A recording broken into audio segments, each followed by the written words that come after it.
অসম মহিলা আয়োগৰ অধ্যক্ষ হিচাপে আনুষ্ঠানিক দায়িত্ব গ্ৰহণ আঙুলতা ডেকাৰ মহিলা আয়োগৰ অধ্যক্ষৰ দায়িত্বলৈ আয়োগক পুনৰুজ্জীৱিত কৰাৰ সংকল্প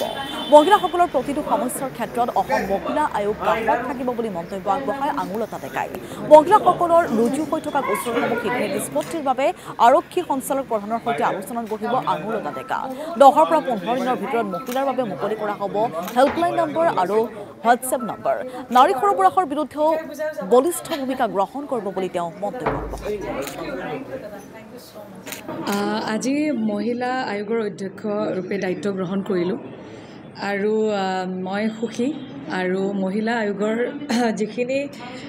কৰণীয় আছে আমাৰ বিশেষকৈ মহিলাসকলৰ ক্ষেত্ৰত সাংবিধানিকভাৱে যিখিনি অধিকাৰ আছে সেইখিনি ক্ষেত্ৰত যিখিনি দিবলগীয়া আছে মই যথেষ্ট কষ্ট কৰিম সততা আৰু নিষ্ঠাৰে কাম কৰিম আৰু মোৰ বিশ্বাস আছে মই কৰিব পাৰিম আৰু মই কৃতজ্ঞতা জ্ঞাপন কৰিছোঁ অসমৰ মাননীয় মুখ্যমন্ত্ৰী ডক্টৰ হিমন্ত বিশ্ব শৰ্মা ডাঙৰীয়া দেৱক আমি এনেকুৱা এগৰাকী মুখ্যমন্ত্ৰী পাইছোঁ যিগৰাকী মুখ্যমন্ত্ৰীয়ে মহিলাসকলৰ সবলীকৰণৰ ক্ষেত্ৰত বা যুৱতীসকলৰ ভৱিষ্যতৰ স্বাৰ্থত এনেকুৱা কিছুমান সিদ্ধান্ত গ্ৰহণ কৰিছে